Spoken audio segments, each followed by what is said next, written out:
Okay, we're live. Okay, welcome back everyone to the afternoon session. Today we're very happy to have Sakura telling us about generalized symmetry structures in QFT. Please take it away. Okay, well, thanks very much.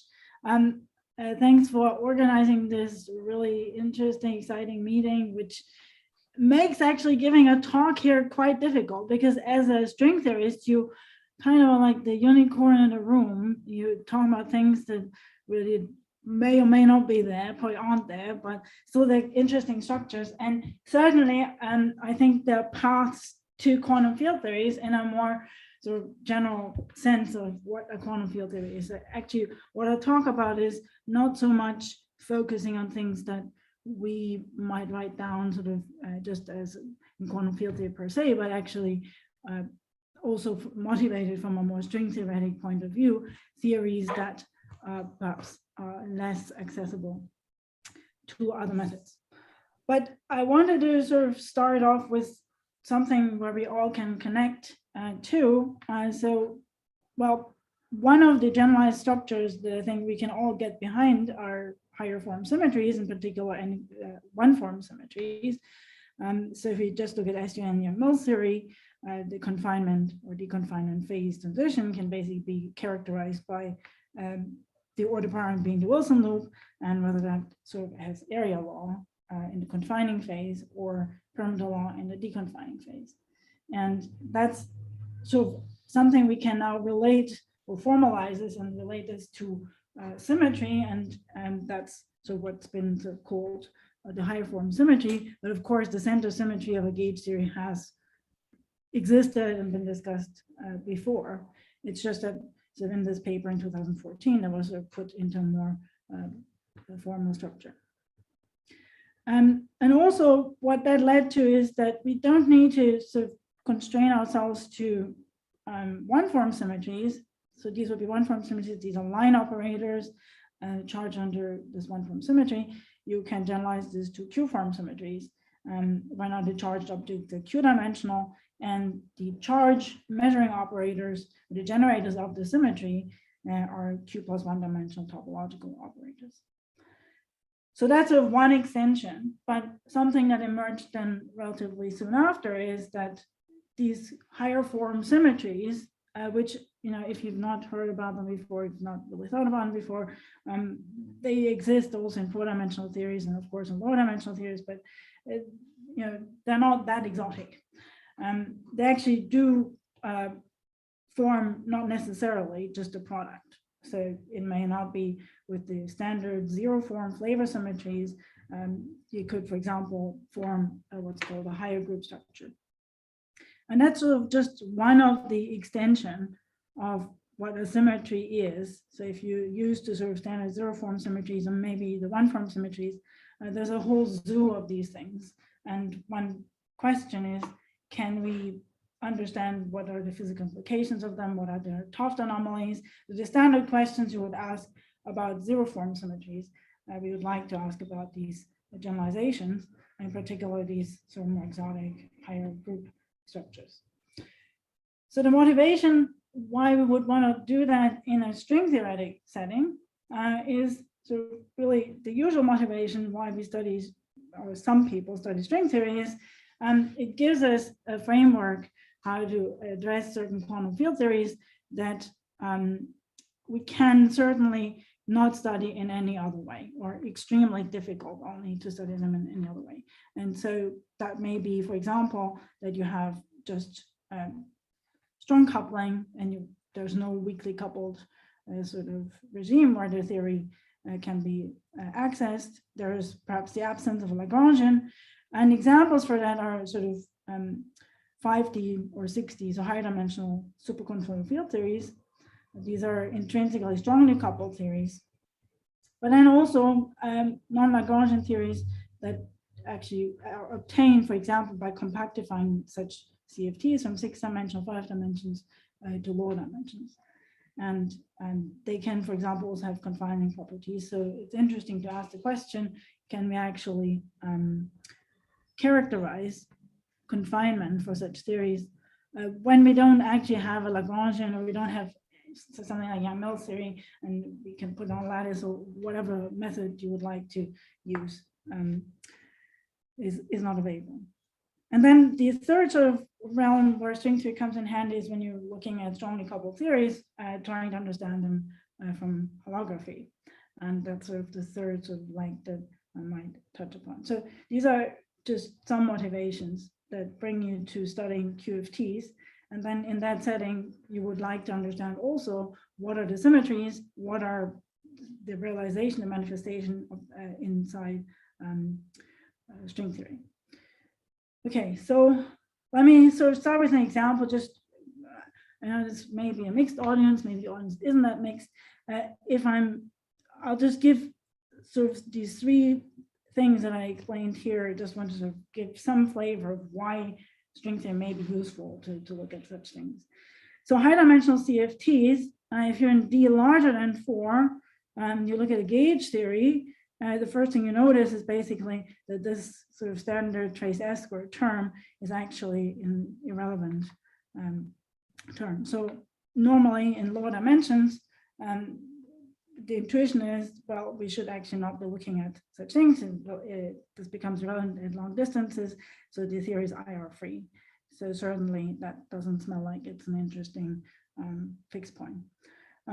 But actually what happens, and there's evidence to support this, is that in 5 and 6 dimensions, once you add in supersymmetry, these theories do have interesting fixed points. And these are actually sort of at strong coupling. So you're in the UV, and that's where the expectation is that with supersymmetry, you have superconformal field theories. So how to actually study them? Well, if you go to the IR, for example, in 5 dimensions, 6 dimensions is a similar argument. These theories have some effective description in terms of Coulomb-Barge. There's an abelian gauge theory. But really the interesting regime is at strong coupling, and to actually capture any of the physics at strong coupling, you need to study string theory or M theory to extrapolate to that point. And similar in 6 dimensions, which these two are the only relevant ones when you're looking at supersymmetric conformal fixed points. Okay, so basically these theories that are constructed within string theory have all kinds of global symmetries. In fact, understanding in 5 dimensions, the standards of 0 form symmetry, the global symmetries was one of the challenges because in the UV, these enhance compared to what happens on the Coulomb branch. And in fact, these theories also have these higher form symmetries, right? And they can also form higher groups. And so understanding that will tell us more about potentially properties of these UV fixed points, and certainly looking at anomalies for these higher form symmetries. Okay, the second example is sort of coming from 6D, 5D. We can compactify these further to 4 dimensions, and many of these theories go under the name of class S. There's a whole zoo of these theories, and these are usually not Lagrangian theories. So they just come as an abstract construction from these 60 CFTs, for example. So to cite Dave Tong, we are addicted to supersymmetry here, but we are liberated from Lagrangians. So we might still have supersymmetry, but we're actually saying we don't need a UV Lagrangian to actually study or define theories. But of course, it makes it much more difficult to then sort of say what kind of vacuum structure do they have? In particular, for n equals to 1, you could ask, are there theories like n equals 1 super Yang-Mills that have a confining vacuum? And for that, again, there's really only one way to understand this is to study them in this context of the reduction from 60, so in a more string theoretic setting. Okay, so that's, and in fact, what I'll hopefully also get to at some point. So I have to at some point make a decision. You know, this is 2 hours, I will take a break. But at some point I want to maybe hear which of these things you want to actually focus on more, and then we'll spend more time on those things, and others I'll just mention later on in passing. So what we've shown is in this recent paper that there are actually 4n+1 theories that are non-Lagrangian that have confining vacuum. So that's sort of a really exciting thing to observe. And again, you really need to have some more string theoretic techniques to actually argue for that. And the third setting is holography. That's probably for non-string theory still the most sort of accessible direction how string theory comes to use. Well, there's a gravitational dual to a conformal field theory, but also it can be two confining theories. So you can have gravitational construction, so in d plus one dimension for a d-dimensional theory that captures the strong coupling dynamics of the theory.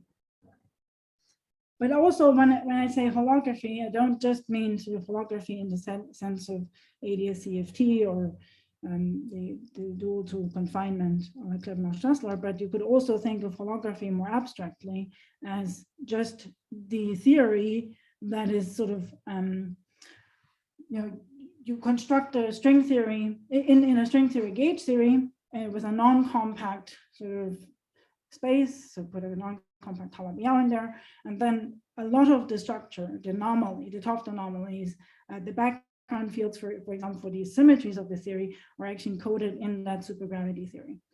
And so in this sort of sense, the boundary of that compactification space encodes a lot of the structure about the QFT. So that's what I also will think about in terms of this holographic setting. And so, of course, in the standard ADS-CFT settings, if you have ADS 5 times 5 and n equals 4, we've already noticed how to construct using boundary conditions and line operators, and both Toft and Wilson line operators, and how different boundary conditions give rise to different theories with different one-form symmetries.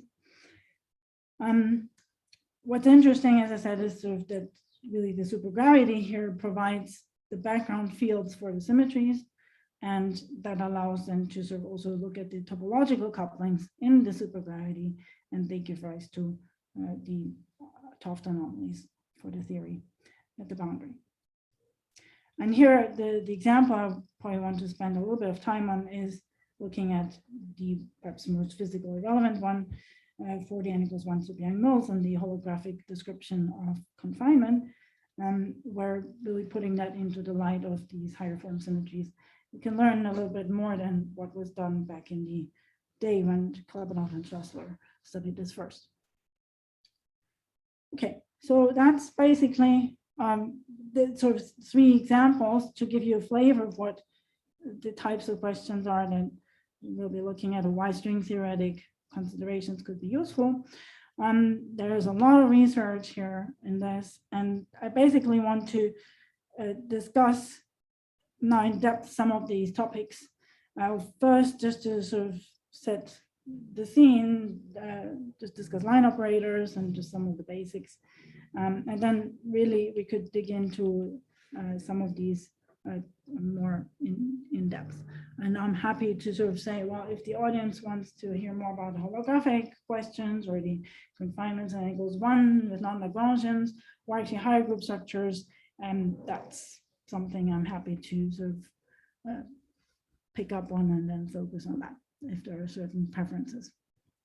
Since it's supposed to be 2 hours and the audience should be interacting, so if there is an opinion, shoot. Are there any questions, first of all? No questions, no comments. Okay.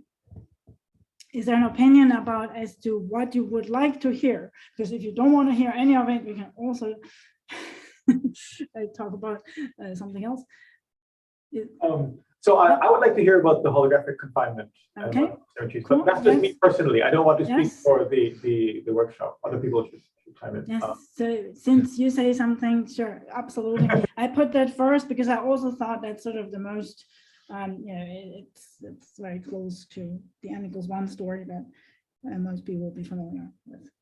Okay, so maybe I'll start with that and then take a break, and then maybe people can come back and say, okay, we want to hear more about maybe the continuation to non-Lagrangian theories in 4D, or are we happy to move to other dimensions? Let's do that. Okay, so just to start, let's talk about line operators and just in a pure gauge theory, just to sort of get some terminology going. many things. So there were talks already about one-form symmetries and so on, but I just want to sort of review that. So let's look at 4 dimensions, pure gauge theory. We have a gauge algebra G and associated simply connected gauge group, capital G. And then the set of line operators is really parameterized by weights modulo root lattice and or the magnetic versions thereof. And so both of these quotients are just the center of G. So you get 2 copies of the center. So that's basically the set of all the line operators in the theory. What actually is important is that, of course, if you pick an arbitrary set of lines here, they may not be mutually local. And so, in fact, what happens is because of non-trivial direct pairing between these, if you exchange 2 of these lines, you could pick up phases. And so to remedy this, and actually have a theory where you have a definite set of lines, and we pick a polarization. So that's basically a maximal set of mutually local line operators. And that then defines for us an actual theory, an absolute theory. So if you do this, for example, for SUN, we have the lines are just Zn plus Zn, right? So that's the center of SUN. And then one of this, so this quotient here is generated by the Wilson lines, and this one here is the Toft lines. And the pairing here is between W and H is 1 over N. And so if you pick, for example, just the Wilson lines, we get a polarization, that's a maximal choice of mutual local line operators, and that gives us the gauge group SUN. Or we could have picked also the Toft lines, or we could have picked another combination, as long as the set we choose is maximal and mutual local. And in fact, the full sort of word for these simple gauge groups, or maybe for just the classical gauge groups, this was done at length in this paper by Aroni, Seiberg, and Tachikawa. Okay, so what is now the one-form symmetry? So we picked lambda polarization, and then the one-form symmetry is just sort of basically the Pontryagin dual group, right? That's the group generated by the topological codimension 2, so in this case surface operators, and that's just a Pontryagin dual group to lambda. So for SUN, it's just again Zn. So in general, now if we have actually a vacuum of a theory, so this will become important for n equals to 1 theories, for example, and then the lines that actually have perimeter law inside lambda, those actually should be quotiented out because they're actually not part of the one-form symmetry. So in fact, when we quotient out from lambda r, so the perimeter law obeying lines, and then the resulting subgroup of the one-form symmetry group is then the preserved one-form symmetry of that vacuum. And if that's non-trivial, we would say that vacuum is confining. Right? So that's, if you want, the definition that I'll use for what confinement is. So the vacuum needs to have a non-trivial one-form symmetry. It doesn't have to be the full center symmetry, but it needs to have a non-trivial part in the vacuum. So let's actually look at this for the n equals to 1 superangles theory for SUN. So there we know this theory has n vacua, and we can look at sort of how this comes about, starting with the U1R symmetry that the theory has in the UV that's broken by ABJ anomaly to Z2n, and then the chiral symmetry breaks this to Z2, and then we have n vacua. That are sort of voted along with this redundant Zn symmetry. So for SU2, we then expect 2 vacua. These are, if you think in terms of n equals 2 deformed to n equals to 1, these are the monopole and the dione vacua, and where these condense. And now we can ask, given one of these vacua, so sublabel these one-form symmetries by M and B accordingly, what is sort of the one-form symmetry that's preserved in this vacuum? So for SU2, we have the choices for polarization again, just the Wilson lines or the Toft lines, but we can also have this ionic line, H plus W. And normally the gauge groups, the global forms of these, then go under the name of SU2, SO3 plus, or with different theta angle SO3 minus. And now if you look at which of these actually, given W, right, which of these lines are actually obey sort of area law in these vacua, and here both of these vacua have Z2-1 form symmetry, so both are confining, but in this case here, in the monopole vacuum, the Toft lines actually are killed. And so in fact, we only in this gamma D, in this vacuum D, do we have a one form symmetry. So this is the confining vacuum, this is the not confining vacuum. And for the H plus W polarization choice, these two things switch over, so that the ionic vacuum is actually not confining. So that's sort of the basic sort of way how one form symmetries inform the confining properties of the theory. So if I have another thing I will need, and that will become important for the holography, is when you have a one form symmetry, you can sort of think of there's a background field that you can then couple the theory to. So there's basically if you have a P form symmetry, there's a P plus 1 form background field, which takes values in H over P plus 1 of the space-time, now valued in the P form symmetry group. So for example, if you have a Z2 one form symmetry, then in 4 dimensions, then you get a 2 form field that's Z2 value. So these are the analogs of background fields that you know for standard global symmetries, but now for higher form symmetries. And of course, gauging now means we have to sum over all of these background field values. This is slightly maybe unusual because usually we don't deal with these discrete symmetries, but that's sort of how this works.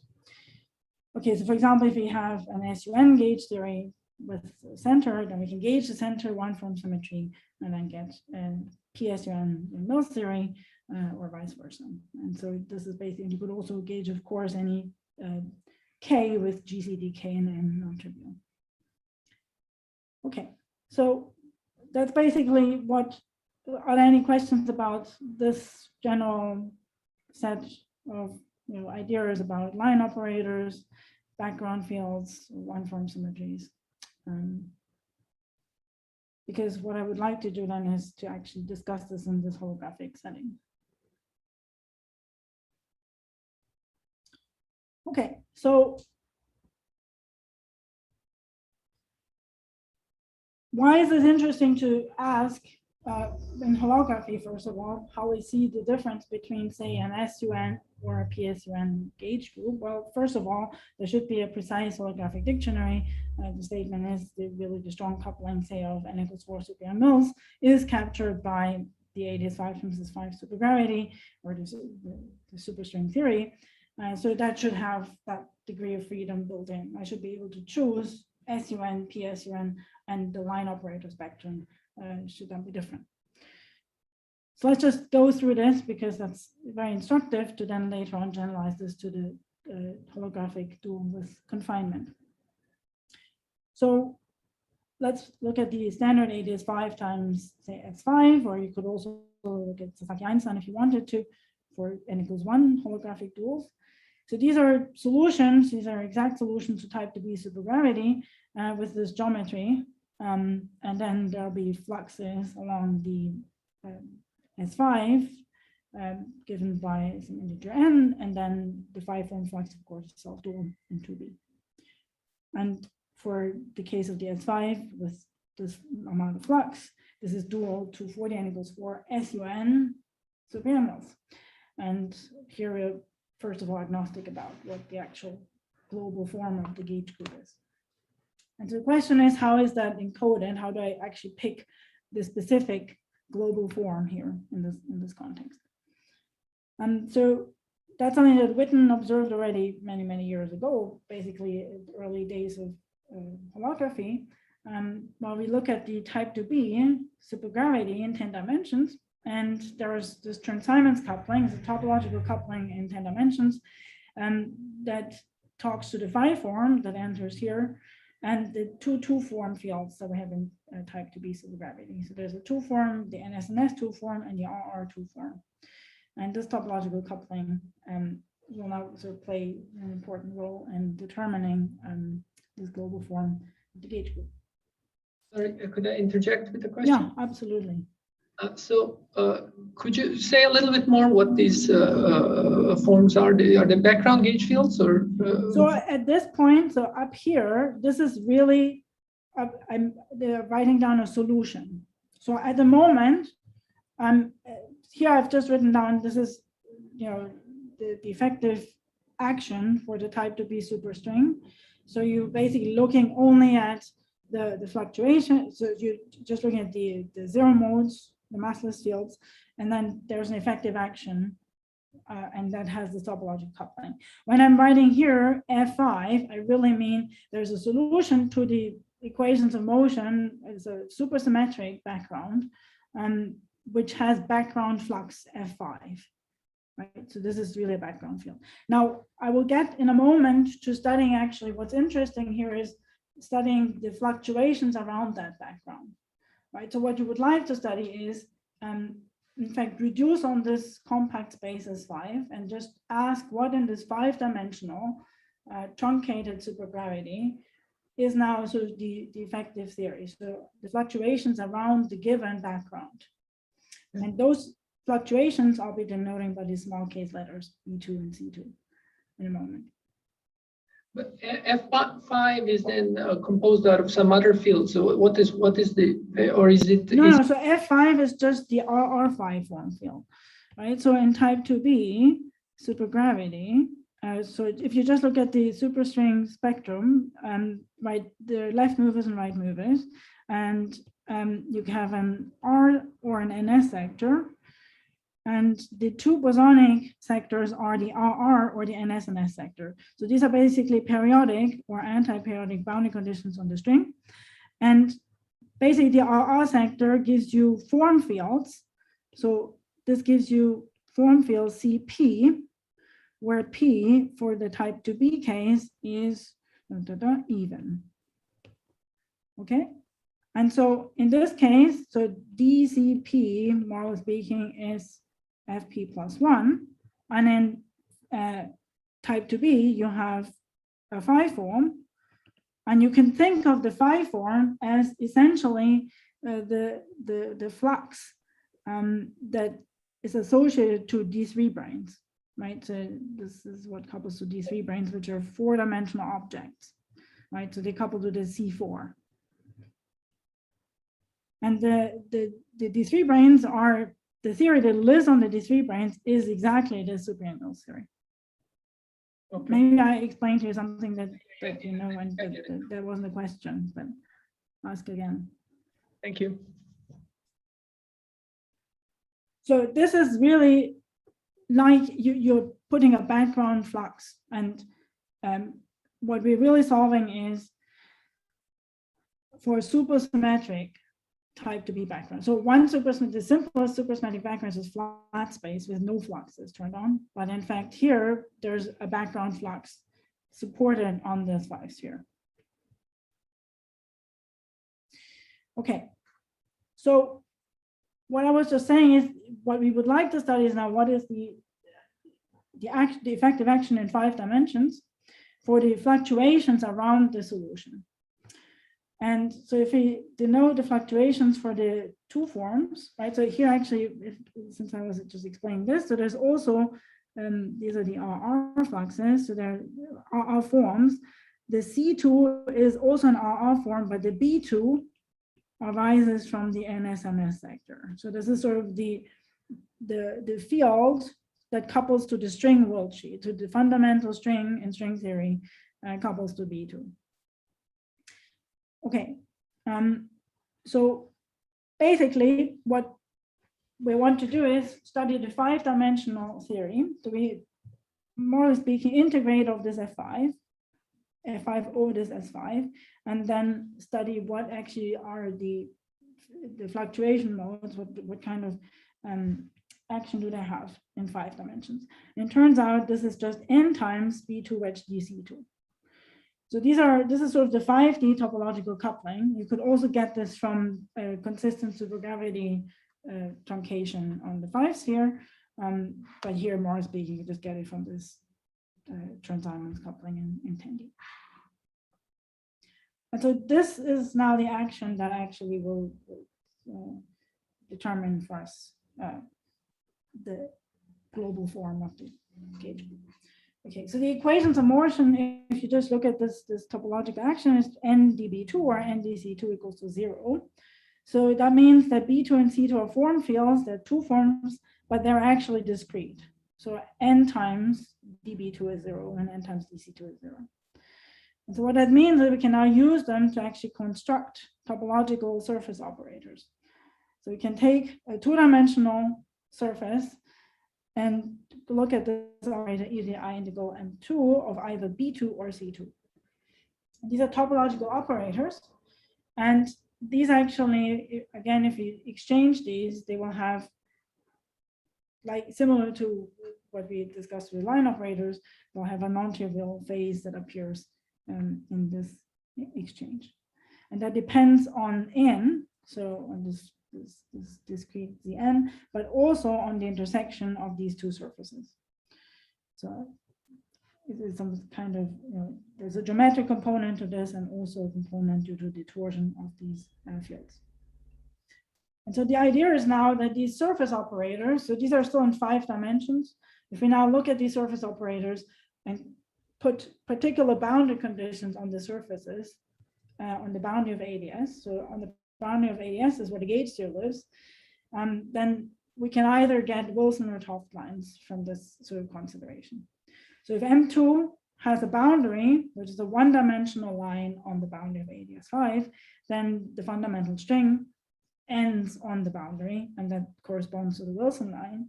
And then there's sort of the S-dual version of that, which is the D1 string, which couples to the C2 field, ending, and then you get the Toft lines. Sorry, quick question. You also have operators B2 and C2 on the boundary, right? Which are yes. So here I'm basically restricting B2 and C2 fields to the boundary. Right.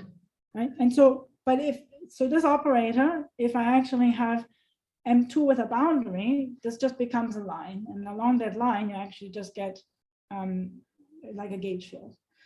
So I think what you're actually asking is what happens, say we take this guy here, so we have a Wilson line, and now if I want to actually measure, so to speak, the one-form symmetry of that, I need to, for example, take the UCM2, but with the closed surface that links that 1-dimensional line on the boundary, and that could then, that's a surface operator, topological one, and that actually measures the one-form symmetry.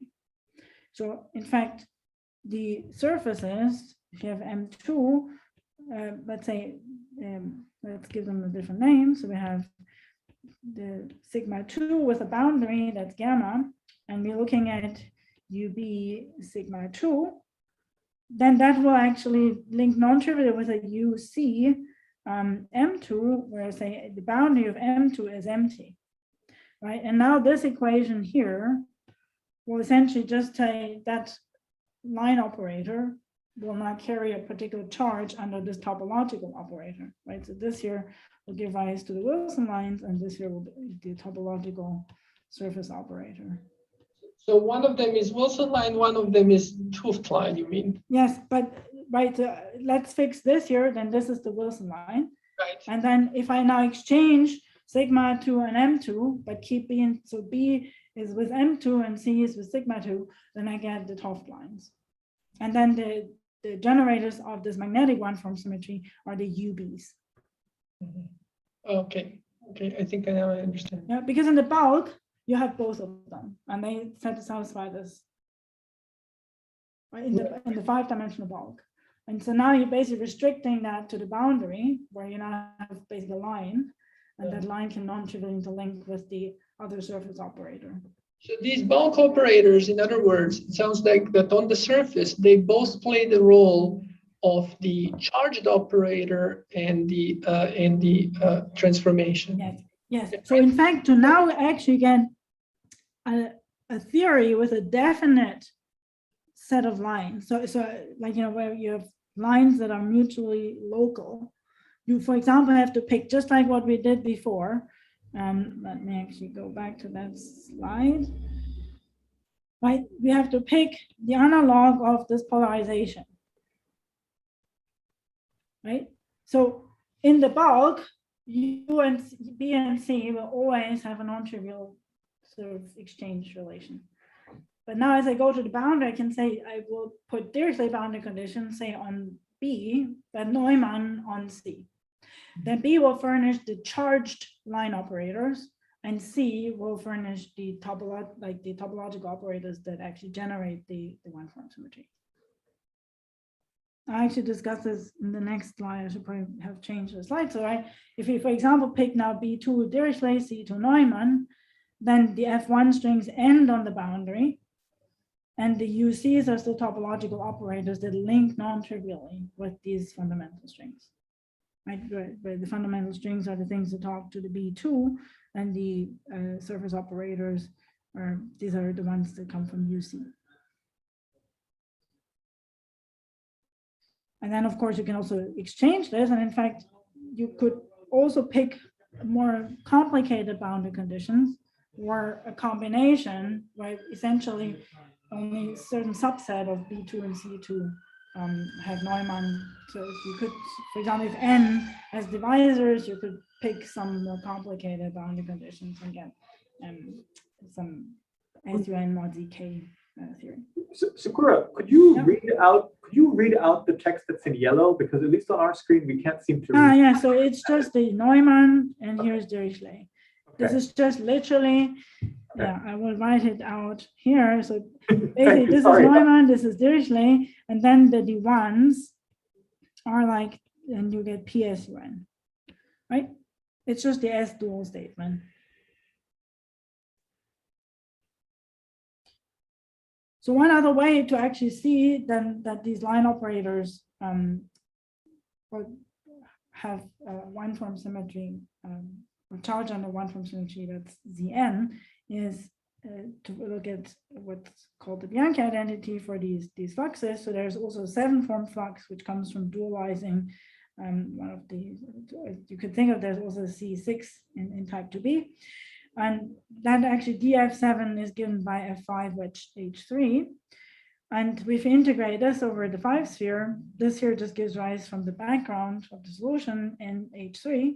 So in fact, what this means is this object, this flux here, which couples to 5 branes, in fact, so a wrapped 5 brane on the 5 sphere here actually needs to be compensated with n fundamental strings. So in fact, that's, so this wrapped D5 brane is this baryon vertex, and you can end n fundamental strings on that. So that's basically a statement that the n Wilson lines are screened, and then this is exactly the SUN global form of the gauge group with the center symmetry in the end, which is now generated by these topological surface operators UC. Okay, so that's sort of in a setting where, right, we started just with ADS5 times S5. And you might ask, why do you want to study this sort of one-form symmetries in holography of conformal field theories? And that's a good question. It still gives you some indications of, the symmetries of the theory. But the interesting thing, of course, happens when you actually apply this to the case of theories that have confinement. And so that's the holographic setting that sort of goes under the name of the Klebanov-Strassler solution. Are there any questions so far about this basic holographic setting for ADS5 times S5? I see Tin moving to the microphone. Yes. Can I ask just to make sure that I understand? Sorry, I'm really not. No, this is great because exactly we can go as at whatever speed. So you have this string theory setting, which you can somehow, I guess, in weak couplings solve the equations of motion, and you have, and basically your effective field content is just these forms. Is that correct? And somehow the action is very simple, it seems, right? I mean, Yes. So of course, right here, this is just one of the couplings in the supergravity, right? So there's so the theory that we're studying is basically sort of the spherical Kao approximation to QCD, right? It's the n equals 4 superunions theory. It's a conformal field theory, it has maximal supersymmetry in 4 dimensions. It's essentially almost fixed by its symmetries alone. Certainly if you take integrability into account, this is a really nice theory. But the strong coupling of that theory is described by this holographically dual supergravity theory. So this is that's much I know. yeah, so that you know. Okay. So now basically the question is, when you look at this 5-dimensional reduction and you look at this supergravity theory, it has topological couplings, which in fact you should really think of as backgrounds for the one-form symmetries. Right, so one-form symmetry, we said, has one-dimensional charged objects, and then the backgrounds are two forms, which take value in h⁻² of your space-time x. So x is not the same x as in the slide, so let's take space-time m, and inside the gamma 1. Okay, so that is just from a field theoretic point of view. If you have a one-form symmetry, the background for that is a two-form field with gamma 1 valued cohomology classes in gamma 1 valued cohomology classes. And now here, you should think of these guys in the supergravity that lives in this 5-dimensional bulk theory as essentially giving you the background fields. So this is sort of the electric, this is the magnetic one-form symmetry, because we're still, right here, we haven't picked the polarization. So here you still have, so B2 and C2, you should think of as the backgrounds for the gamma 1 electric, gamma 1 magnetic of SUN superunions. Right, so SUN superunions has the line operators L are Zn plus Zn, and then you will have picking up polarization would get a Zn, for example, from the Wilson lines, or a Zn from the top lines. And the way to think about this B2 and C2 is as the backgrounds for these electric or the magnetic one-form symmetry. And now this coupling here tells you, well, by they're topological, yeah. Right, but these are topological. You can, from this, you can construct these topological operators. And in fact, you also see this mutual non-locality from that. I guess my question is, there's other stuff in the action, right? And oh yes, there's other stuff. But maybe one more thing. This here you could also think of as some kind of anomaly, right? So what these supergravity theories give you is the background fields that you can couple this gauge theory to, but also they give you the anomalies. Anomaly on the boundary, I guess, between the, is it, should I read it as an anomaly on the boundary theory? So the anomaly theory lives in 1 dimension higher, right? So that's a theory that lives in 5 dimensions, and so it's like an inflow kind of action. Right, yeah. Okay, thanks. Okay, any other questions? Okay, so what we will pass to is now actually considering this in a setting when this higher form symmetry actually has some sort of physical implications. In conformal field theories, that certainly isn't so exciting necessarily. But actually, this question that you're asking is actually quite, it becomes sort of manifest in this setting too. in these supergravity theories, you have a whole bunch of couplings, topological couplings, also kinetic terms and so on. And these topological couplings basically have now very often interpretation in terms of these higher form symmetries. And that's sort of something I think certainly there's room for exploring that further. Okay, so how do we construct the holographic dual to confinement? Well, the setting is we start with these three branes as before, but now not in flat space, but actually add a singularity. So there's some geometry, this conifold geometry. And the solution is then basically it is 5 times this conifold. So the conifold is just topologically, T11 is sort of topologically just S2 times S3. And again, we have some flux on this 5 cycle. And what this is still a totally CFT setting. Now, the idea is to break the conformal invariance. And to do that, we actually add in addition 5 branes now wrapped on the S2 inside this T11. And what that means is the 5 branes actually now will source a non-trivial 3-form flux on the S3. So we now have 2 flux quanta, the N and the M. And so this is now a much more elaborate kind of supergravity setting. And in fact, this Clapeyron-Stossel solution is now dual not to an ADS space-time, but actually it's dual to sort of a theory that's now essentially in flat space. And we have sort of here this M5, there's a radial direction and then flat space, and then there's this T11 geometry. So R is the radial direction. You should think of R as the RG flow direction. And this function capital R is now a function of R given, and then there's sort of some scale RS, which depends on the fluxes. So along this radial direction, we will have a bunch of sort of what we call dualities, cyber dualities that the theory will undergo.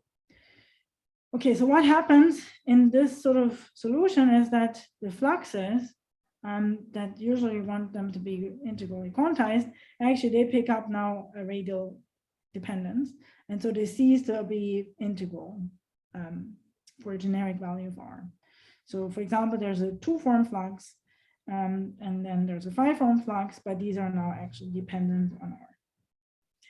And for certain values of this radial coordinate, RK, which depends on this flux number M, in fact, these are integral. And then there's again an interpretation in terms of a dual D3 brane setting and a gauge theory. And so in that case, for example, you could say there's an effective number of D3 branes, which is N minus K times M for the slice RK. So what is the dual to the field theory? Why are we discussing this? Well, the dual of this field theory is this famous duality cascade. So in the far UV, you start with a quiver gauge theory, which is just an SUN times SUN plus M times SUN quiver with bifundamental matter. And as you start the RG flow, this gauge coupling increases, this decreases. And as you go to very strong coupling here, this is an N=1 theory. This can actually be Seiberg dualized to SUN minus M, and this factor is untouched. And so as we then continue, so this is basically happening at the first slice R1, and then as we continue going along this RG flow, and we dualize now this one, and there's a whole cascade of dualities. But the main point of this is if you choose N, so to be multiple, integer multiple of M, then in fact, at the very end of this complicated RG flow and duality cascade, you end up with pure super-Young-Knowles with gauge group SUM. And the claim is that the end of this cascade is actually the confining vacuum of SUM super-Young-Knowles. So in the far IR, this is just what's called the T star S3 solution.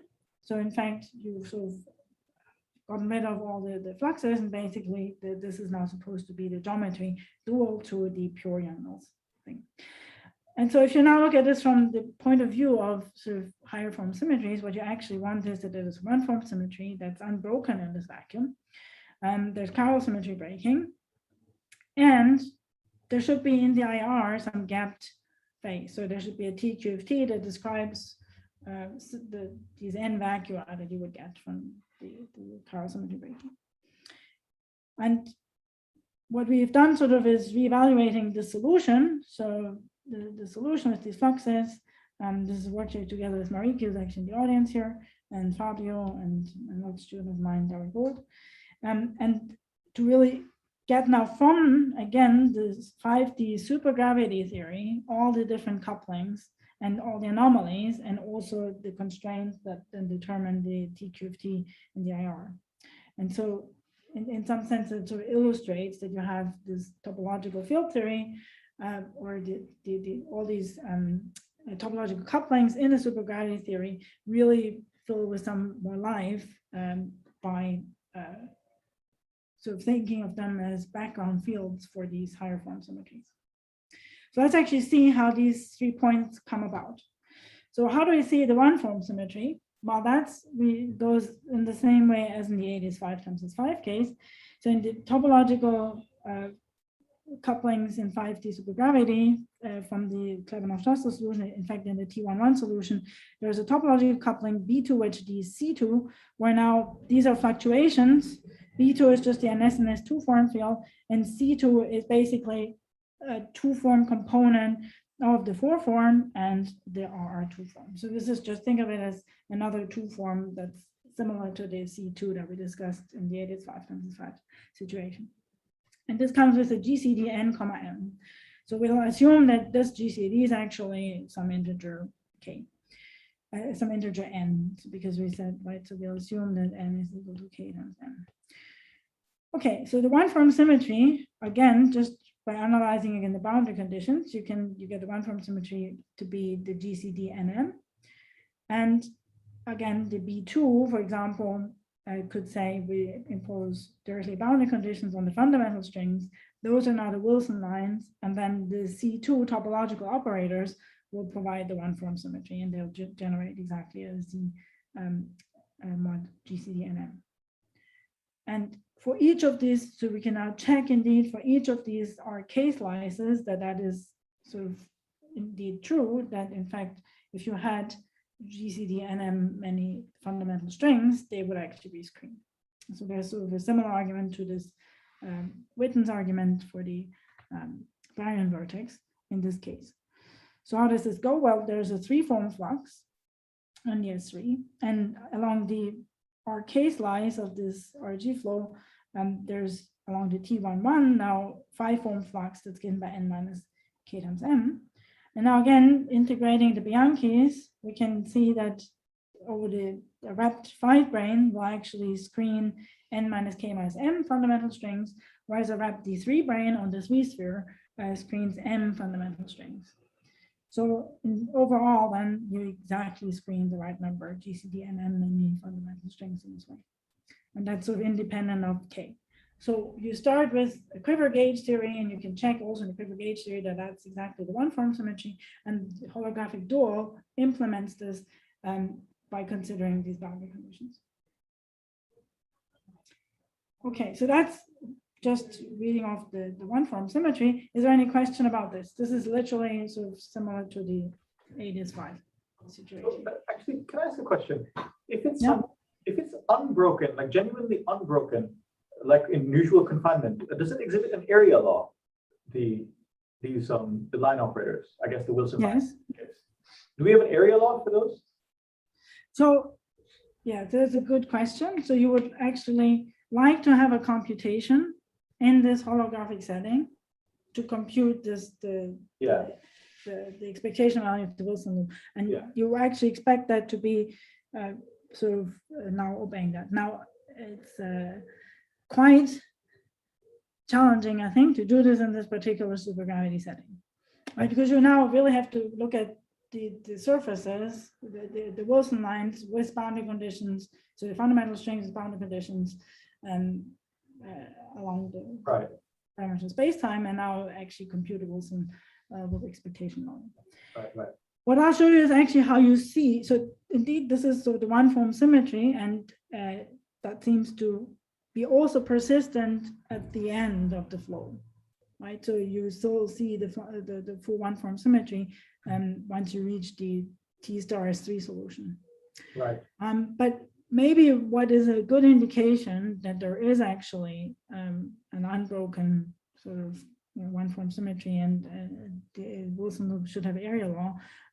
You could also argue by just saying that there's now some TQFT that governs what there's really genuinely a gapped phase at the end of the flow. And that's something that from the supergravity we'll be able to argue. I see. Right. So I guess geometry is so complicated, you can't just guess, you can't just immediately see it's an area law. Well, I mean, there is sort of, back in the day, so people have drawn these pictures, right? So there are these potentials. So you have people did do this, right? So, and then the Wilson loop that goes like this. Right. If it were not, then it would just have a parental law. So and that level, you can definitely do an analysis. Okay. And there you see this in this solution, you do indeed have an area law for the simple setting. Yes. Okay. Thank you. I'm easily convinced that's fine. Huh? Can I also ask something to see Yes. the relation between the two descriptions? So you had this coordinate R, and the fluxes were integers for specific values of R. Yes. So these are the points where you can use, from the field theory perspective, the Seidel duality and find the. Yes. So that's basically always these slices where you have a genuine D3 brane, an integer number D3 branes, and you can ask what is actually now the dual. And in the middle, there's still some field theory, but some strongly coupled thing. Yes. This is the interpretation. Okay.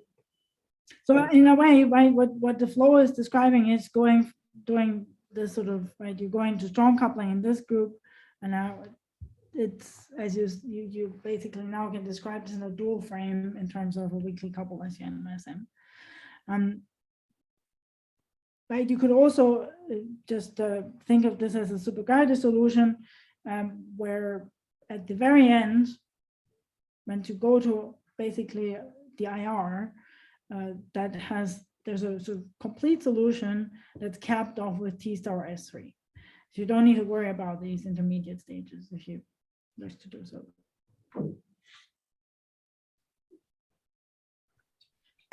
Okay, so how do we actually now see we've seen the one form symmetry, how do we see the chiral symmetry breaking?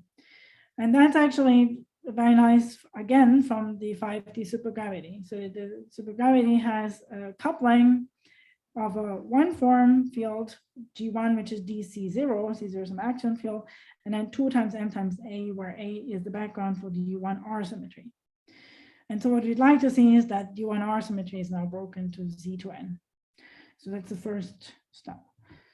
So this is essentially a Stückelberg coupling. So we have for the C0, there's a shift symmetry, and we can now basically, this A has some gauge transformation, A goes to the A, and then C0 goes to C0 minus 2M alpha. And we can essentially, with this, completely gauge away C0, except for a remnant when alpha takes these values 2 pi over 2M. So basically we get a massive gauge field, but there's remnant Z to N, right? Because of this to N, that's still a symmetry in the theory. So basically this Stückelberg coupling just tells us the U1R is just broken to a Z to N zero form symmetry. So that's very unspectacular, but it's nice it comes out of the supergravity theory. All right. Then how do we see now the actual chiral symmetry breaking to the Z2 and then the N vacuum? So there's another coupling. So it's literally really making use of this supergravity theory. And I should really emphasize again, there's this beautiful paper. I mean, beautiful is sort of not maybe the word, but there is this impressive paper by Kasani and Faedo where they do the consistent truncation of the 5D supergravity in T11. And so that has all the couplings that one can get from a T1-1 reduction. And so what we're doing is extracting out the couplings from that supergravity theory. And for most of these couplings, right, you would have not known really what their use is. And so here, really, they have some meaning in terms of these anomaly considerations. Okay, so there's a coupling for the two-form field. So this is the fluctuation of the NSNS field. That's also the background for this one-form symmetry and the U1R. And this is sort of the coupling 1/m times B2A. And so one way you can think of this coupling is from the field theory point of view is it's a mixed Taft anomaly between the one-form symmetry background and the zero-form chiral symmetry Z2M. So in this way, actually, we get a mixed Taft anomaly from the supergravity theory. And there's sort of a nice theorem that Cordova and Omori showed that if you have such an anomaly, such a term, and you actually have the e to 2 pi I omega isn't equal to 1, then actually there isn't a TQFT that can saturate this anomaly. So requiring that this actually is integral just says, well, basically we need a modulo of the periodicity. So B2 is a ZM one form field and A is a Z2M zero form background field. And we need to ensure that it's actually integral that will constrain further the periodicities of these fields. So actually really this B2H2 is actually an even class. So on a spin manifold, it's secretly the Pontryagin square of B2. And then in a confining vacuum, basically this one form symmetry is unbroken. And so to actually make that an integral class, we need to have that A is actually of period M times Z. And so that then breaks the chiral symmetry, the Z2M symmetry further to Z2 in the confining vacuum. And so this topological coupling in the 5D supergravity basically, again, tells us what sort of the remnant symmetry is. And in fact, you could also see that from looking at sort of the solution, right? So we said the IR solution is a T star S3. And so if we wrap now the D5 branes on the S3, they actually give domain walls that then separate M vacua in this case. Okay, and then finally, how do we actually describe the far IR of this setup? Yeah. Quick question. So is this basically the anomaly that's just also present in super young males n equal 1? Yes, absolutely. This is really right. The statement is this anomaly, this mixed 0-1 form symmetry anomaly that you know from super young males, is realized from the supergravity. Okay. Right? Just making sure I'm following. No, it's great. Yes, so this is exactly that anomaly. Cool. And so now the last bit is, can we now say what actually is the theory in the IR? And so this is sort of will be some enhanced topological phase. So in fact, again, that's something that will be captured in this from a supergravity point of view. So the 5D theory has various other form fields. There's a C0, C3, and there's this B2 square DC0 coupling.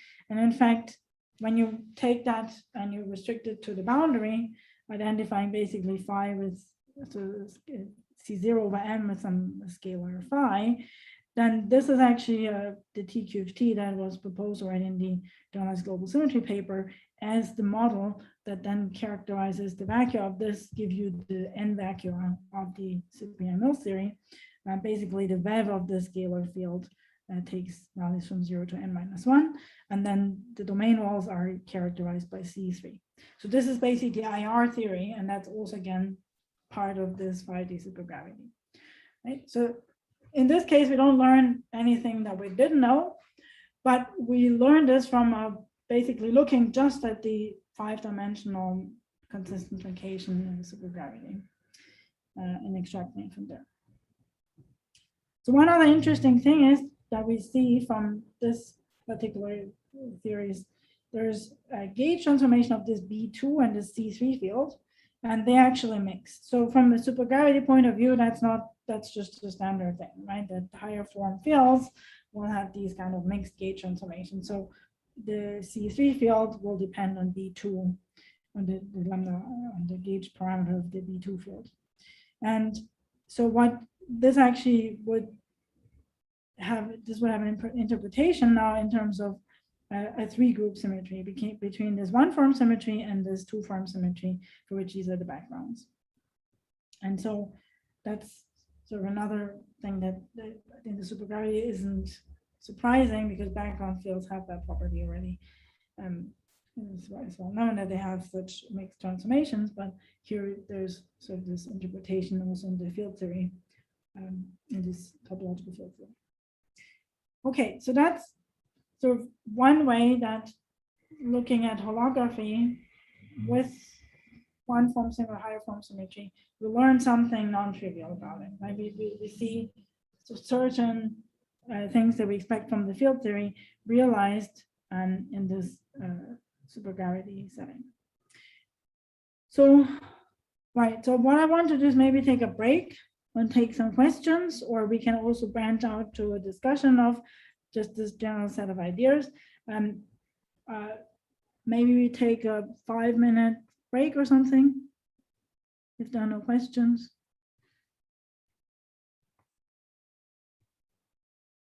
Sounds good. So we meet again in 13 after. Is that right, Sakura? Yeah. Okay. And actually, maybe I want to know a little bit whether, so there's now the option to either discuss sort of these confining theories in 4D that are non-Lagrangian, or actually talk a little bit about higher form symmetries and 5D and 6D theories. I can do both, I can do either, and it's now also, right, I have less than an hour, so any preferences on that? Could you say again, what are the options? So I was saying, right, there are these two further things. So we discussed sort of this holographic setting, and there are also theories which have confinement in 4 dimensions, which don't have UV Lagrangians.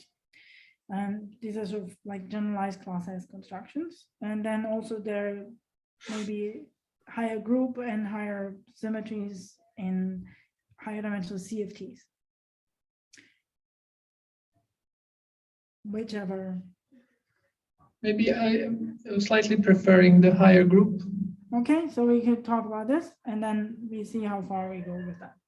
Okay, great. Unless somebody else has a preference. All right. So we meet in 5 minutes at 15 after. Let's do that. Okay, fantastic. Works. Great. Great. Thank you, Sakura. Thanks.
Okay. All right. So Sakura, if you're ready, Yeah, I'm ready. okay. All right, let's begin again. That's fun. Well, these things got to.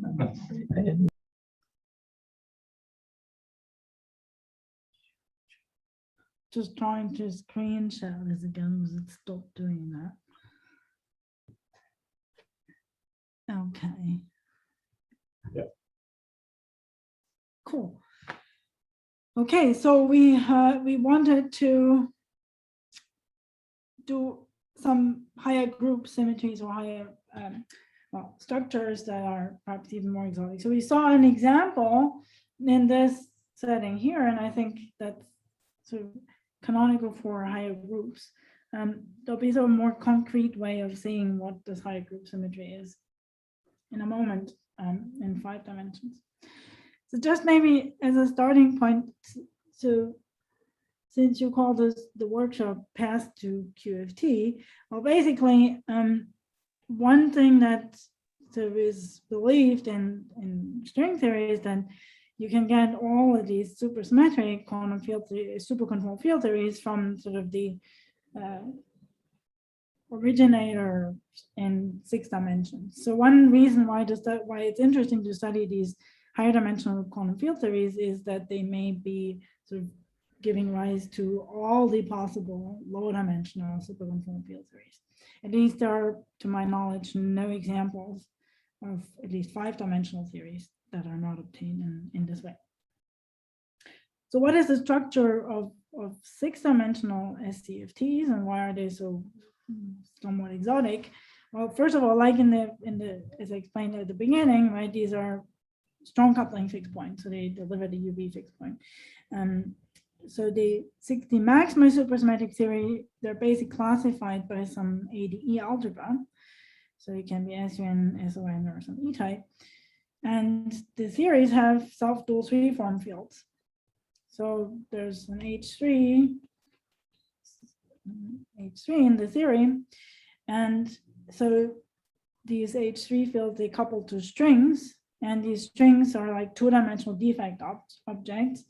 And so naturally, these are 2-form symmetries. There are 2-form symmetries in these 62,0 theories. And they're given by, so the center of the, this should be a Z, of the ADE groups. So that's for maximal supersymmetry. And so we have 2-dimensional charged objects, and then there are these 2-form symmetries. But if you look at the minimally supersymmetric 61,0 theories, and then they can have also gauge groups and matter, hypermultiple matter. And so once you have a gauge group, you also have, like in 4 dimensions, a center symmetry. And depending on the matter, the charges of the matter under this, they may break, or they may retain a subgroup, or they may retain the full symmetry. So the generic structure actually in 60 is there's a 0-form symmetry, maybe flavor symmetry, right? There are 1-form symmetries coming from the gauge factors, modulo matter, and then there are the 2-form symmetries from these strings. And actually, I put a star here, and that's maybe something interesting too. So it seems to me that, in fact, also in 60, there's already a possibility that the 0-form and the 1-form symmetry can form a 2-group. I think, for example, what's called non-Higgsable clusters, the SO2N with vector matter, they have a flavor symmetry, which is SPNB. It's a flavor symmetry, and that can now have a non-trivial background that's now intermingled with the 1-form symmetry background. So actually, that's a thought. If anyone has a comment about this, that'd be interesting to actually maybe discuss. Okay, so as I said, the reason why it's interesting to study these 60 theories, in particular the 1,01, because these are the mothers of all the CFTs in low dimensions, and we'll see also if we get there to these 4-dimensional models that is a very useful point of view to also study then the line operators and so on.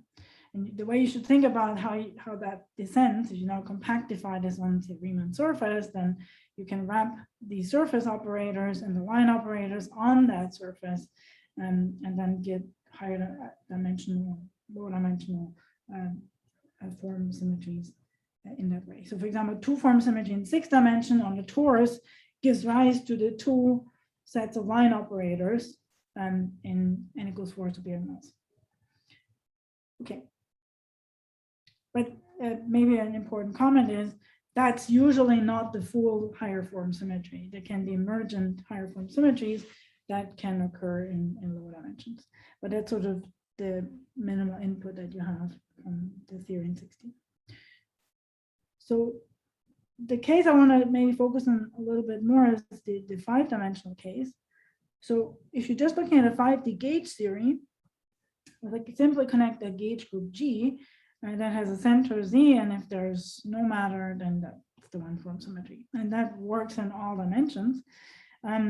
If the group is not simply connected, so there's some pi1 left over, then in fact in 5D the magnetic dual symmetry is a 2-form symmetry. So then whatever gamma m is the 2-form symmetry of the theory. And you can actually pass from one to the other by again summing over backgrounds for this 1-form symmetry. So if you, for example, had a theory with SUN gauge group, and you sum over all the background values for these 2 form fields, you can get to the PSUN theory, which has now the 2-form symmetry Zn. Okay. So again, as in a 4-dimensional gauge theory, if you have representations that are charged on the center, they could break the 1-form symmetry. So SUN with fundamentals kills the 1-form symmetry, spin with fundamentals breaks it to Z2. And then in 5 dimensions, there are additional sort of non-perturbed, the instanton particles, and they can also carry charge. So if you have Chern-Simons terms, then in fact, they can also reduce the 1-form symmetry. So for example, SUN with Chern-Simons level K, then you break it to GCD and K. And similarly for the theta angle for the SP groups, that either breaks it to nothing, and if you have no theta angle, you get a Z2 for the SPM theories. So it's a slight generalization of what you've seen in 4 dimensions, because mostly because of these Chern-Simons terms, but largely what happens in the IR when you have a gauge theory description is very familiar to what you have in lower dimensions. But the interesting thing is in 5D, right, really the fixed points are happening at strong coupling. So you're really in the UV. And to address that, you actually can't just do gauge theory. You really need to do a string theory construction. And so the way to construct a 5-dimensional superconformal field theory is basically to compactify 11-dimensional M theory. So 11D supergravity, if you want, on some 6-dimensional singular space. So this has to be a particular singularity. It's a non-compact Calabi-Yau threefold. And it's Ricci flat to preserve n=1 supersymmetry, but it also needs to have what's called a canonical singularity. And so that's a particular type of singularity that is sort of resolvable or smoothable in a precise mathematical way that I don't actually need to discuss in this particular talk. So these are non-compact Calabi-Yau, so they have 5-dimensional boundaries, right? Non-compact because we're not actually looking at gravity, we just decompactify everything, so there's no gravity in 5 dimensions. We're just looking at the gauge degrees of freedom. And now the question is, how do we get the 5-dimensional theory? Well, this comes about from various modes in M theory. So you have the M2 branes wrapping compact 2 cycles, so curves in this Calabi-Yau, and they just give particles, right? You wrap a 2 + 1 dimensional object on the 2 side, you just get a particle in 5 dimensions. And then you can also wrap M2 branes on non-compact 2 cycles. So these are relative 2 cycles where you sort of have them end at infinity. And these are now infinitely massive particles.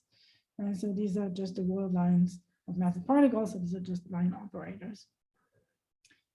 So from that point of view, we can now compute, given such a geometry, so you should think of this geometry computing, giving rise to a 5-dimensional conformal field theory, without actually even thinking about what theory that is, we can now define what actually is the class of one-form symmetries that these can have.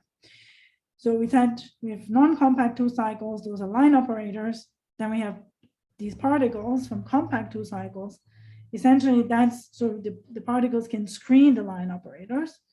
So this quotient of this relative homology over the homology, the H2 homology of Y, is what actually will compute the one-form symmetry. That's line operators modulo screening. And this is now completely agnostic whether this 5D theory has a Coulomb branch where there's a point will not be engaged here or not. It's just some purely geometric computation. And so, for example, if you know 5D theories, there's this non-Lagrangian theory that's just given by sort of the singularity that locally has a compact divisor P2 that's collapsed. That doesn't have any non-be engaged description. You can still compute the one-form symmetry. So in this case, the one-form symmetry actually is just Z3. And there's essentially no other way to compute that except in this geometric point. So the fun sort of starts when you actually think about one-form symmetries and flavor symmetries. So the 5D theories have a flavor symmetry, so maybe I should explain that. So in the 5D gauge series, even if you have a gauge series, you have sort of, you can get, if you have matter, you will get some flavor symmetry. So for example,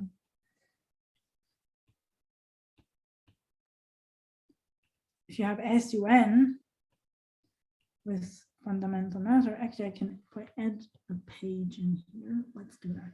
Okay, so let's look at SUN with fundamental, and then that has a flavor symmetry, which is just U and F. But actually in 5D, so this is for 5D n equals to 1 supersymmetry. There's also an additional global symmetry, the U1 instanton, whose current is star trace F wedge F. So this is the instanton U1 symmetry,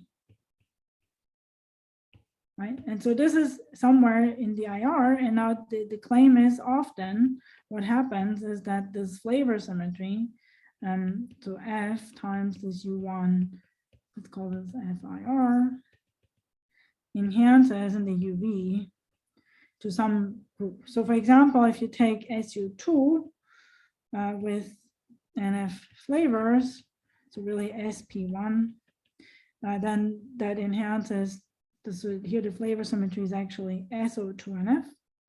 So here the FIR is and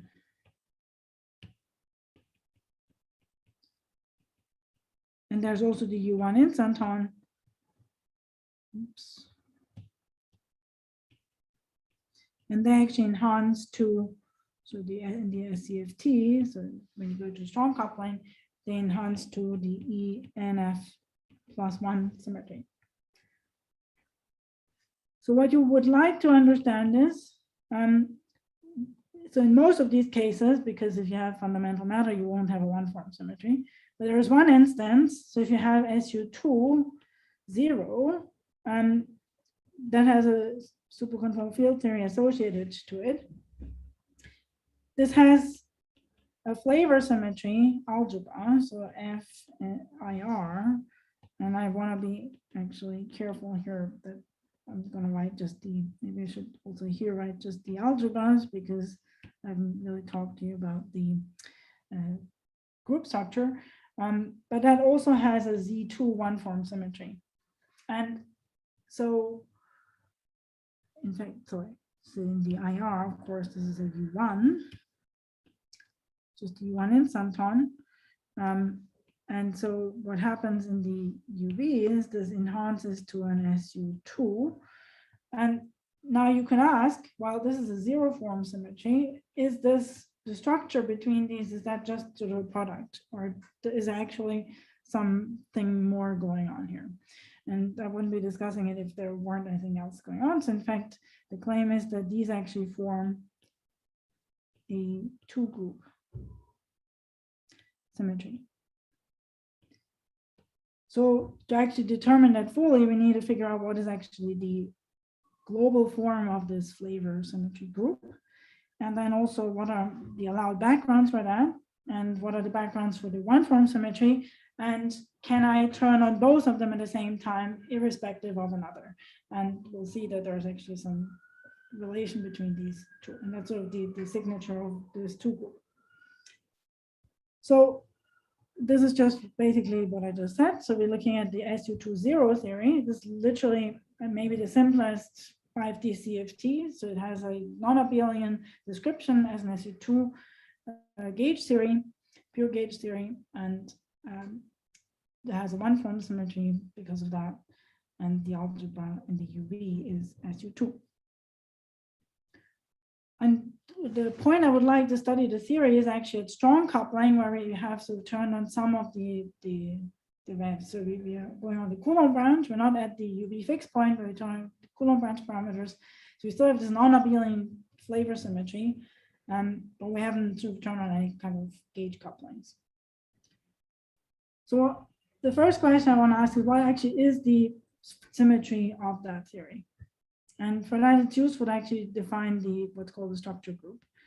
So the structure group is take the gauge group times the simply connected version of the flavor symmetry group. So in this case, SU2, and then mod out by this group E, which is a subgroup of the two centers of the gauge and the flavor symmetry, that's a maximal subgroup that acts trivially on the fields.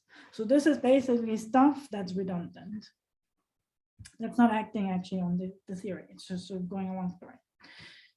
And that's then the genuinely non-trivial. So every element in that group will act non-trivial on the theory. And then I can define the actual flavor symmetry group as looking at the projection of this E to the flavor symmetry part, right? So E sits inside Z, the centers of the gauge and the flavor symmetry. If I project E to the flavor symmetry part and call that Z, then the flavor symmetry is just the quotient of the simply connected one modulo that Z. And the one form symmetry is just all the elements that sort of sit inside the center of G, comma 0. And so for SU2, if we compute sort of the charges and everything of the states, then that actually turns out to be SO3, and the one form symmetry is Z2, and this group E is actually Z4.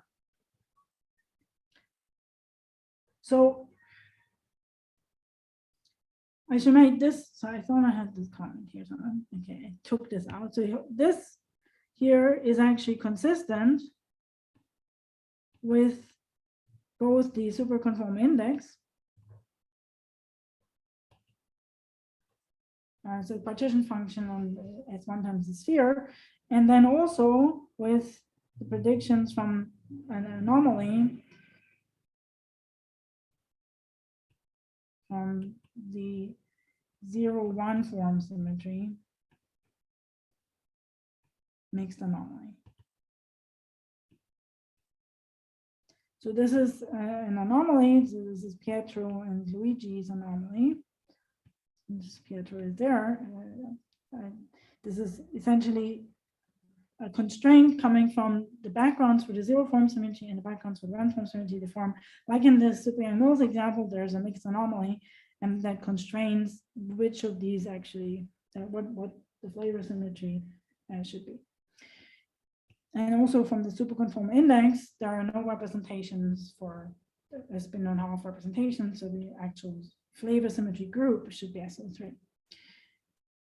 Okay, so now we have the setup. There's the group SO3. We have a 1 form symmetry Z2. Question is, are these generally independent 0 form, 1 form symmetry, or is there a condition as to what kind of backgrounds we can switch on? And so the first observation we have to do is that these groups, gamma 1, E, and Z, where Z is this projection, Z, if you remember, is the projection onto the flavor part of E. So this sits inside the center of F. And these form a non-trivial group extension. So this is the one form symmetry group. This is the Z2 here, the Z, and they actually form an extension where this is just E. So this doesn't split, right? Because Z4 isn't Z2 times Z2, as we all know. And what that actually entails is there's now, from this, there's a what's called a induced sequence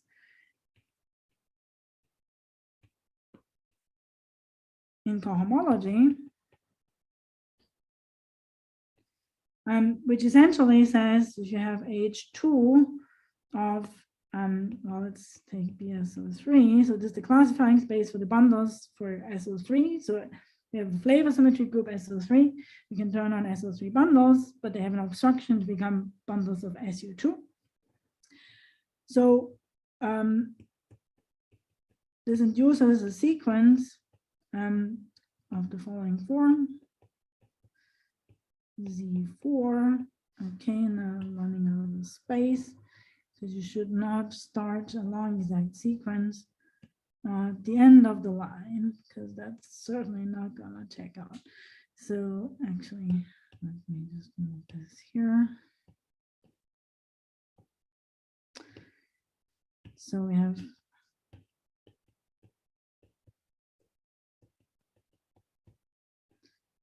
and that actually goes into H3 and so on and so forth, right? But these are the groups that appear here in this extension sequence. And what this means in this map here is called the Box-Stein homomorphism. And if we now have a non-trivial background for the zero form symmetry, so this is W2, this measures the obstruction from lifting the SO3 flavor bundle to an SU2 bundle, then in fact, there is, right, the W2 sits inside here, and there's this non-trivial map Box-Stein of W2 that sits in here. That's actually just, right, this is just the second Stiefel-Whitney class for this bundle, then this actually maps it to the third Stiefel-Whitney class. And so in fact, what this means is there's the non-trivial variation delta B2 for the background for the one form symmetry now that's given by W3. So background for the zero form symmetry says delta B2 for the one form symmetry is non-trivial. And that's sort of the discrete version of these kind of mixed gauge transformations that we've seen in the supergravity series for discrete one form symmetries. Right? So because, right, this is not, but here the group involved here is a Z2 one form symmetry, and that now forms a non-trivial two group with the zero form SO3 symmetry. One interesting perhaps point is that if you go down to the abelian gauge theory description, or even the non-abelian gauge description, where the flavor symmetry is actually broken, so you go to the point in the Coulomb branch where the flavor symmetry is now, you've generally turned on gauge couplings, you have a U1 flavor symmetry.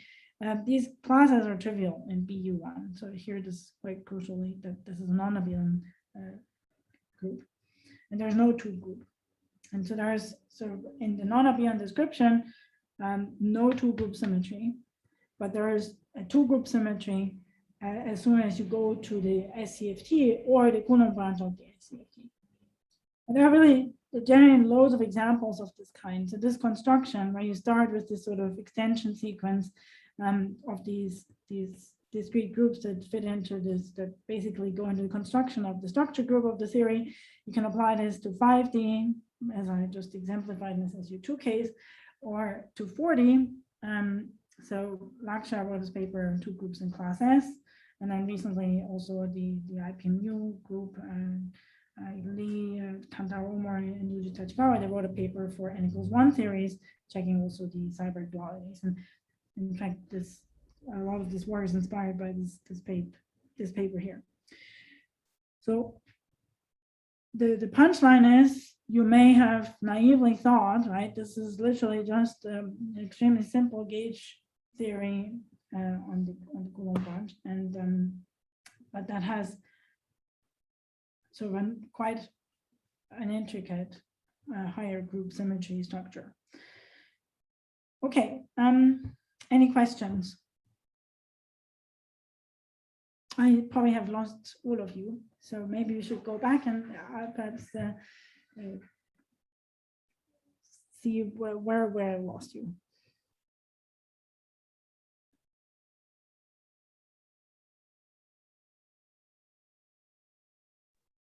Can I ask you some Yes, absolutely. Yes. mildly technical questions? How do you define the Coulomb branch of the CFT? So you only turn on phi's, so Coulomb branch parameters. So you really still retain the non-abelian. So this is from the I agree from the gauge theory. Yeah. But if I start from the CFT, so in 4D I have Coulomb branch operators that I can turn on, and these 4D. belong in 4 dimensions. If I were in 4 dimensions, Yes, yes. I would have some operators that sit in some super multiplets, whatever, that I can turn on, and I can say, okay, so these are Coulomb branch, these are Higgs branch. Here instead, it's less clear. How do you define the Coulomb branch of the CFT, at least to me? Right. So I think you're asking from a CFT point of view how you would do this. Yes. Yes. Because Rather you're than just from a making geometric point of you're view. pointing out the difference between the gauge theory description and the CFT. Yeah. Yeah, I mean, this also, the expectation is that this also is true at the CFT point itself, right?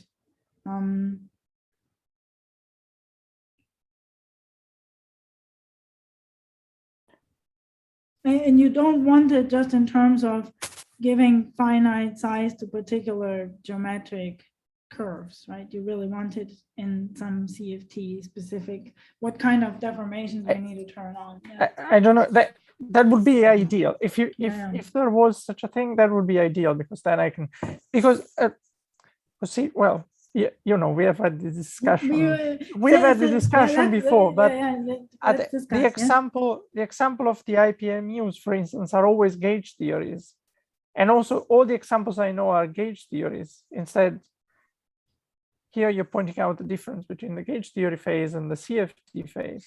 Yeah, but I mean, here, this is really, these examples, right, are really more of the type SO. Yes. Let's say 2n plus some nv times vectors, right? Yes. And that kind of, right? So in fact, you have some Z2 one form symmetry, and then you have, I guess. Yeah, if I remember correctly, it's the same extension that you have, right? Yeah, Z4 is not Z2 squared. Yes. But in this case, it's because you have this flavor symmetry, right? The SP and V flavor symmetry already in the gauge theory. And then you get presumably non-trivial classes in BSP. But here, right, it's important to have the BSOs. Right, because the classes, so in here you would have classes BU1. Right, because the flavor zone is U1 or U1 mod Z2, it doesn't matter. So those the following classes here with Z2 coefficients are trivial. So in fact, it's crucial that to have the non-abelian flavor symmetry present. And I think that's also what here these are really Lagrangian examples from that point of view. I see the difference, but I don't, yeah, I don't understand how to define the Coulomb branch of the CFT without saying, okay, I'm in a gauge theory, I turn on phi's and I don't turn on the masses. No, but right, so the Coulomb branch, so there are in the geometry other parameters that you can turn on, which correspond to going away from the fully singular model and blowing up curves without turning on the gauge coupling, meaning without actually giving a size to, well, okay, the curve and the base of this FN surface. So, right, so there's Yeah, so these are the extensions of the PQ web that don't give an area, right? That's right. And also, it's not the area. It's right. The area is basically the size of the curve. So the ruling, the standard ruling for this thing is basically you plug in this curve, right? Mm-hmm. So this is for F2.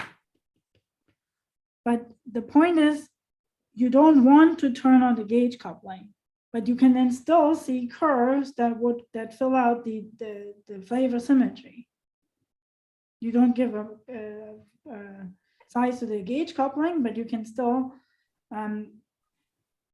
Yes, but then you're saying it's hard to find the dictionary from that to. Yeah, I've actually not thought about what it is in terms of, it's a good question. So what is that kind of deformation in the CFT language, like really the superconformal field theory and its deformation? That's actually an interesting question. I haven't thought about this. But sorry, that was even more technical than that was even more technical than what you were going to explain. So please do go back to whatever. Yeah, no, but I think this is certainly a point that still remains to be. And since we're sort of, I think I'm anyway running out of time. We should close up. But the reason why we, of course, have discussed this as many times is indeed because of this anomaly and whether this one-form symmetry is potentially broken or not broken, and whether it can form a two-group symmetry. If you think of this sort of analogy I made in the first part of the talk, right, when you have these supergravity theories that give rise to the anomalies theories, right? So if you here do the same sort of computation and do the reduction on the link geometry, that anomaly doesn't seem to be there. So this is sort of, again, this question of, is that perhaps on the gauge C locus canceled by a sector? That's certainly not inconceivable if you look at the Higgs branch, but we've discussed this. So I mean, these are comments that you will understand and no one else will understand. So, and we've discussed them. So we probably should do it offline if we want to continue discussing them, but yeah.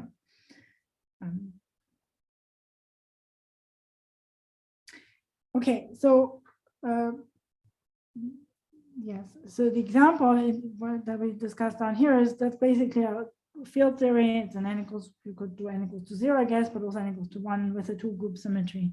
And it relies on exactly the same sort of extension sequence. And the Bochstein comes about because, again, there's a non-trivial map from this H2 cohomology to H3. This is Bochstein homomorphism. That makes this sort of the background for the one-form symmetry with the two-form symmetry variation. So delta BE2 isn't 0, but it's actually given by the Bochstein of the one-form or the zero-form symmetry background. So we should probably, I will wrap up because now there's another whole section, but I wanted to at least give you some concluding remarks for those of you who have sort of perhaps want to think about this a bit more from further afield. So the examples that you've given sort of tell you there are interesting higher higher generalized symmetry structures in quantum field theories. And when you're studying this in the context of, say, quantum field theories that aren't your, Lagrangian super-Yang-Mills theories, then you will have to understand how to study them in the context of string theory or similar constructions from branes. And I think these sort of higher groups and higher forms are just sort of really the tip of the iceberg, right? You've seen, for example, non-invertible symmetries in 2 dimensions. We know them, but then now it seems there are also generalizations like that in higher dimensions. And then also we've seen in this workshop subsystem symmetries, and recently people have constructed examples of that in brane systems and string theory. So clearly we don't fully know yet what sort of the most general symmetry structure is that governs theories that we can construct in string theory or in quantum field theory. So the example I gave you is sort of 5T60 SCFTs, then we can compactify them to get class S type constructions, and then always maybe one of the key messages is that if you do this in a string theoretic setting, the supergravity theory that is underlying, that basically is sort of providing in the holographic setting the bulk supergravity, in the geometric engineering setting it will be the reduction on the boundary of the geometry, that always gives topological couplings for higher form symmetries. And it really, you could say, sort of this whole higher form, higher group symmetry brings this sort of multitude of topological couplings in gauge supergravity theories to life, right? So if you have worked on gauge supergravities, you will have seen these gazillions of couplings and no one really knew what they are. This is really where they have, I mean, they really have some interesting physical implications. Right, so here we go. So that indeed, this is one thing to actually study that from the point of view from the geometry to reduce and compute, for example, these Toft anomalies that constrain the symmetries. And I also discussed this holographic setting. I think that certainly has a whole lot of generalizations that can be considered. So maybe I'll just finish here and open up for questions, not just about the specific things, but maybe if you have questions about just higher group, higher form structures in string theory, quantum field theory, just shoot. So thanks for your attention. And I know these 2 hours are really quite long. So.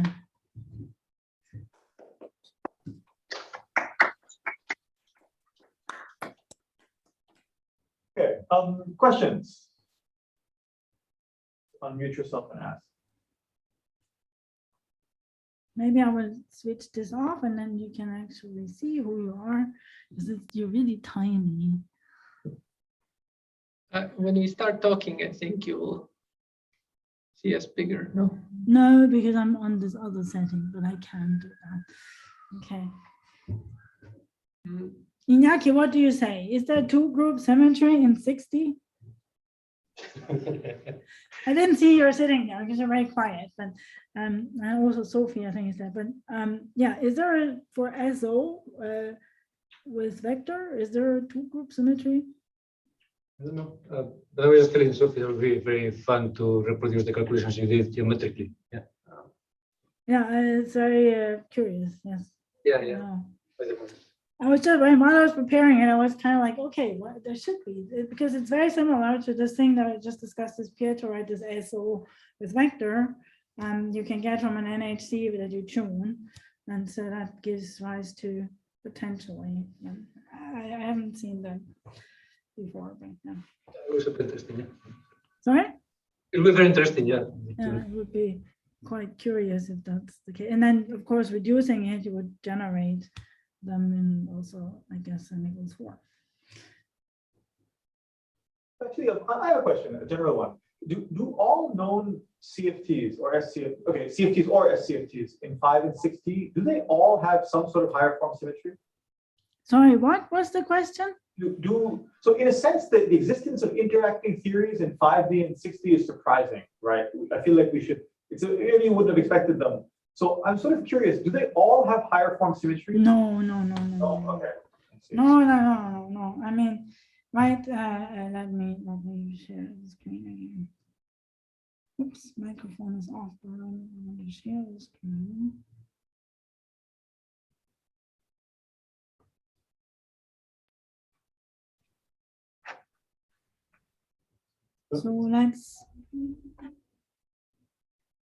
So let's pick our favorite.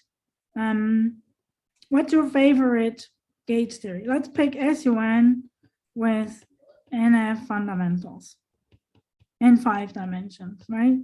So of course you have a center, but then the fundamental has charge 1. Sorry, it has charge 1. So then gamma 1 is just trivial. Yeah, but does that flows to an interesting CFT in some sense? Oh yes, this flows to the ENF +1 Seiberg theory. I see. Right? These are all strong coupling fixed points. So a lot of these theories will come from 6D by circle reduction and mass deformation. So for example, this theory for ENF +1 equals to E8 is just the 6D E string theory on S1 plus mass deformation. And then you can keep decoupling flavors. None of these theories have one form symmetries. They have this zero form symmetry if you want, but the one form symmetry, as you decouple to NF equals to 0, that SU2 0 has a one form symmetry. Right, but they all have zero form symmetries then. They all have zero forms. I didn't phrase the question correctly, actually. What I meant to ask was, do all known CFTs have either a zero or a higher form symmetry? I think that was how I should have asked the question. No. So, Also, no. so one example is the 2,0 theory in 60. Uh-huh. Of type That E8. has a gamma 2, the 0 that has a 2 form symmetry. Yeah, of type E8. That has no symmetry. That's true. Yeah. That has no symmetry whatsoever. Yeah, because the gamma, the 2,0 theory, right, we said is a GADE.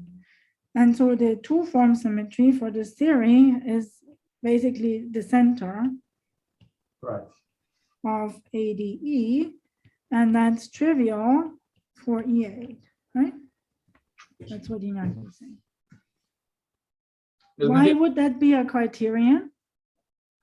Oh, you're saying why am I asking? Yes, yes.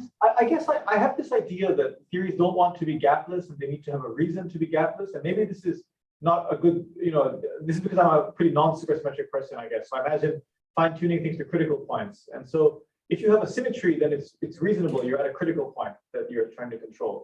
And so I was wondering if there's some way to organize all these things from, we organized normal CFTs sort of around zero form symmetries and spontaneously breaking them. Yes. And I have this ongoing, this fantasy of doing the same thing for higher form symmetries, starting from some realization of the higher form symmetry and then controlling them in this way. But it's curious to note that there are some CFTs that have no symmetries whatsoever. I guess it's really what. And I mean, I think in 5D, if you even have your one form symmetry, right, for this SU2 theory, do you actually, that theory, that is spontaneously broken everywhere, right? So there's actually no vacuum that I know of that would be, so to speak, a confining vacuum. Okay. Yeah, it's a bit of a throwaway question, which I figured I'd ask well. Yeah, it's But I think there's a less fancy sort of reason for that, right? All these theories have non-trivial anomaly polynomials for the R symmetry and the tangent. yeah. But then they have, okay, so R symmetry is required because of supersymmetry. Yeah. Yeah, but they have non-trivial anomaly polynomials. So what Nabil is asking, they can be seen as boundary states of some anomaly theory. Yes. But then they do have symmetries, right? So this theory, which has no symmetries, it has at least R symmetry. It has That's the actually an absolute theory by itself. It has a superconformal symmetry. It And- is superconformal, yes. Let me then ask a question, a follow-up question. If you gave These a all have an SP4 R symmetry. Right? but if you gave a bootstrapper, Mm-hmm. data, Yeah. do you feel like he or she should find, just Yeah. from So in fact, for these guys here, the bootstrap program, right? These are rank 1 theories in 5D. So these are the 5D rank 1 SCFTs. There's a bootstrap analysis, and they found these fixed points for I think maybe low NF. So the input is just symmetries, right? And So yes. is there at least evidence that that's constraining enough to fully determine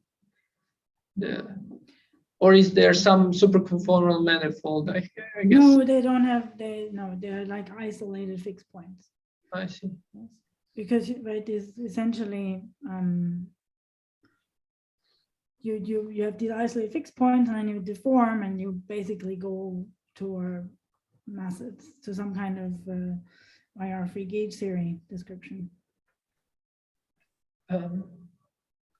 I have also a follow-up question. Is there any indication that there may be higher dimensional non-supersymmetric fixed points, or is yeah, so there was a little bit of some development maybe 2 years ago. So Pietro was on that, and also David Tong. I think, I'm not sure he's there or not. So basically, the idea is to start with exactly this theory, this SU20 theory, and to turn on a supersymmetry breaking, and then try to constrain perhaps, whether you could go, maybe Pietro, you should jump in and say what the status of that is. There was certainly some indirect evidence that there could be a 5D non-supersymmetric fixed point, but I didn't think that was 100% settled at the time. Pietro, please. No, it's definitely not settled.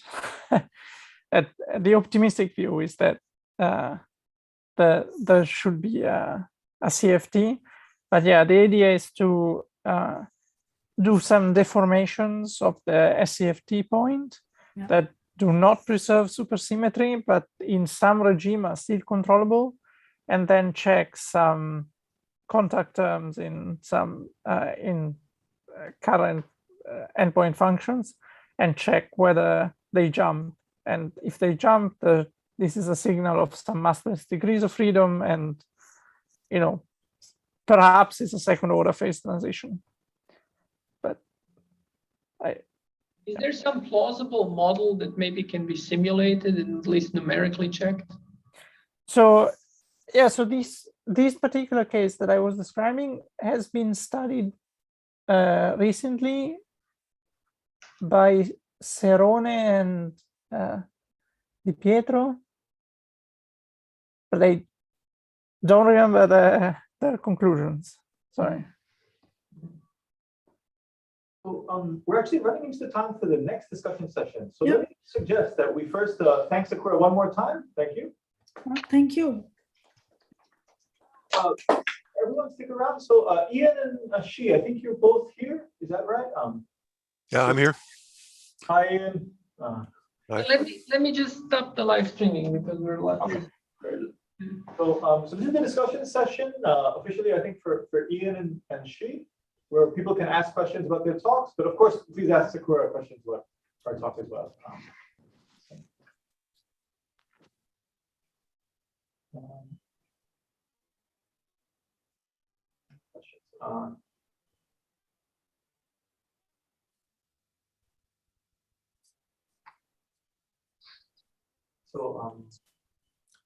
I actually wanted to answer a question I was